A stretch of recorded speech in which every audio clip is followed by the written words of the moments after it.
Bimbang tentang gout? Cubalah Eural, pengalkali air kencing yang berkesan. Eural, kurangkan paras asid urik anda sekarang. Assalamualaikum, anda sedang menonton Sekilas Fakta 3 Januari 2022 bersama dengan saya Nusha Mama Amin.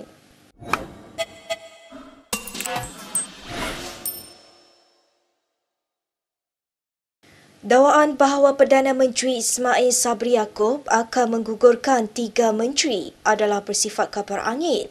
Menurut sumber yang dekat dengan Ismail, berita yang disiarkan oleh sebuah portal berita berkenaan perkara itu adalah bersifat spekulasi. Kata sumber itu ketika dihubungi Malaysia Kini, setakat ini tiada cadangan bagi rombakan kabinet. Terdahulu portal Suara TV melaporkan Perdana Menteri dijangka mengadakan perbincangan dengan Presiden Bersatu Muhyiddin Yassin bagi membincangkan rombakan kabinet membabitkan 2 menteri daripada parti tersebut. Menurut laporan itu, Ismail Sabri tidak berpuas hati dengan Menteri di Jabatan Perdana Menteri Tugas-Tugas Khas Abdul Latif Ahmad berhubung peranannya dalam bencana banjir yang melanda. Menteri Pembangunan Wanita, Keluarga dan Masyarakat Rina Harun juga daripada Bersatu turut dikaitkan dengan spekulasi itu. Namanya menjadi perhatian di media sosial susulan video tular yang menunjukkan dia membersihkan sebuah sekolah yang dijadikan pusat penempatan sementara PPS yang dikritik hebat. Selain itu, antara nama lain yang disebut dalam laporan itu adalah Menteri Perpaduan Halimah Muhammad Sadiq berhubung isu agihan peruntukan Unit Transformasi Masyarakat India Malaysia Mitra. Ketua Pesuruhjaya SPRM Azam Baki perlu menawarkan diri untuk memberi keterangan kepada Jawatankuasa Pilihan Khas Parlimen PSC berhubung dakwaan pemilikan saham dalam syarikat senaraian awam. Veteran DAP Lim Kit Siang berkata demikian dalam satu kenyataan hari ini. Kata Lim, Azam perlu meletakkan jawatan Ketua Pesuruhjaya SPRM sekiranya beliau tidak bersedia untuk memberikan keterangan di hadapan Jawatankuasa Pilihan Khas.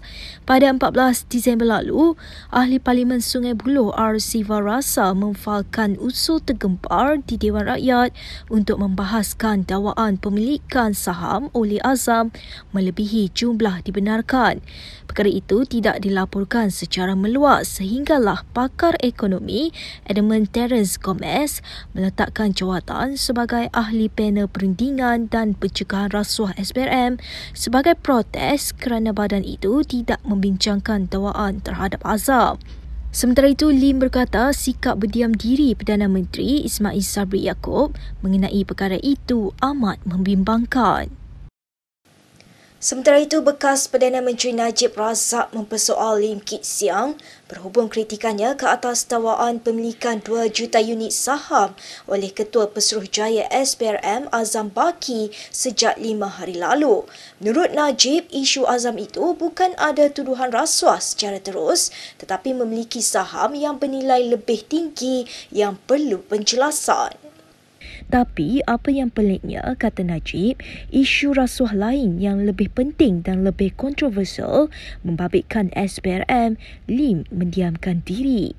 Najib memberi contoh bekas Peguam Negara Tommy Thomas mendedahkan beliau tahu Zeti dan suaminya Taufik Aiman didakwa memainkan peranan untuk memudahkan jolo tetapi tiada tindakan diambil. Najib turut mempersoalkan tindakan Lim mendiamkan diri berhubung kebocoran dokumen 14 halaman dipercayai laporan siasatan rahsia SPRM. Laporan itu menyatakan seorang bekas menteri yang didakwa terpabit dalam SRC International menerima dan menyembunyikan 85 juta ringgit dana berkaitan 1MDB dalam akaun proksi di Singapura. Baik, berita yang seterusnya. Ketua Pemuda UMNO Dr. Ashraf Wajdi Dusuki mendakwa tuntutan pengeluaran KWSP Citra merupakan garis panduan kepada naib presidennya Ismail Sabri Yaakob yang menjadi Perdana Menteri pada Ogos lalu. Ini jelas Ashraf sudah tertakluk dalam ketetapan Majlis Kerja Tertinggi MKT UMNO pada Ogos.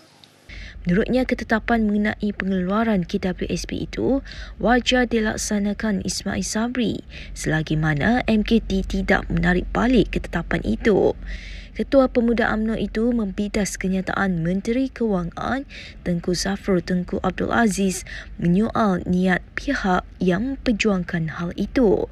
Ashraf turut memaknai kenyataan Presiden UMNO Ahmad Zahid Hamidi yang meminta kerajaan mengkaji semula keputusan untuk tidak membenarkan pengeluaran tersebut.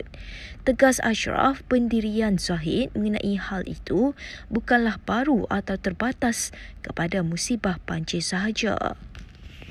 Berbeza pula pendapat dari pengarah ekonomi pejabat Perdana Menteri Shahrial Sofia Hamdan dalam kenyataannya hari ini berhubung isu Acitra.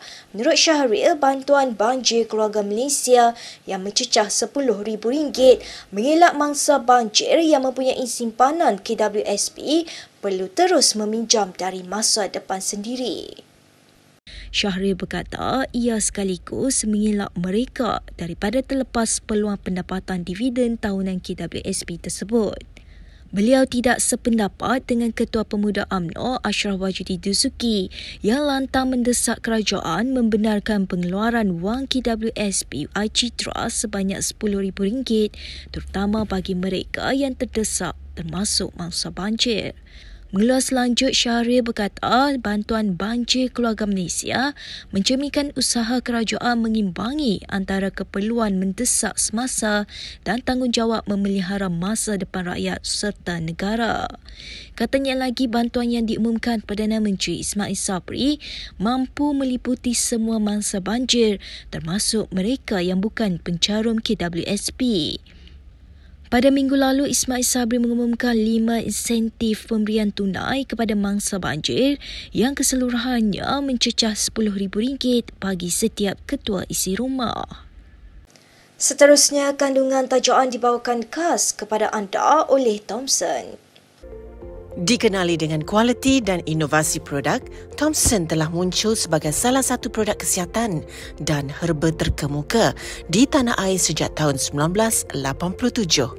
Namun, terdapat kisah yang jarang diketahui ramai di sebalik kejayaannya. I had a doctor, when I gave him sample, he just shove it. Why? Make in Malaysia.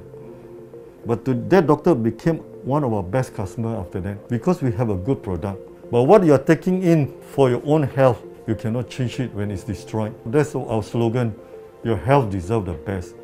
Don't compromise when it comes to your health. Bermula sebagai pengimport dan kemudian menjadi pengilang, Thomson sentiasa memastikan bahan mentah yang bermutu tinggi digunakan dalam penghasilan produk berkualiti bagi memenuhi keperluan pengguna yang kian bertambah. We examine physical condition of the product. Microbiological heavy metal are tested for every batches. Active ingredient we also analyze by using HPLC UV dissolution tester. Our manufacturing plant is compliant with Good Manufacturing Practice (GMP), and our products are approved by Kementerian Kesihatan Malaysia (KKN) and Halal certified. Our best seller would be our Thomson Activated Ginkgo. So we've been selling this since 1992 already, almost 30 years. A lot of people know it for memory and concentration, but actually it can help with a lot of things as well, like numbness or pain in walking. Our source comes from Japan. We have a Japanese supplier with Japanese technology inside. And it's been very successful in both Malaysia and Singapore. We've entered the Malay market here in Malaysia about 4 years ago, and also it's in Indonesia as well. Mulakan perjalanan kesihatan anda bersama Thomson.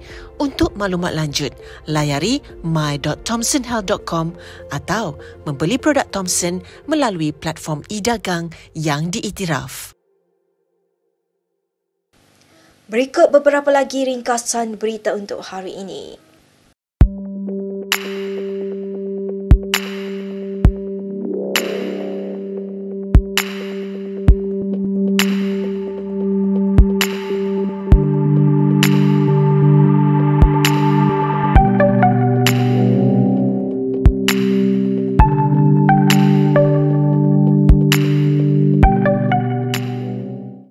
Sekian sahaja daripada saya, Nur Syahan Mama Amin. Untuk sekilas fakta, untuk lebih banyak berita, anda boleh melayari kinitv.com.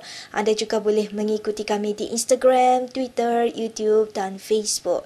Salam hormat dan jumpa lagi.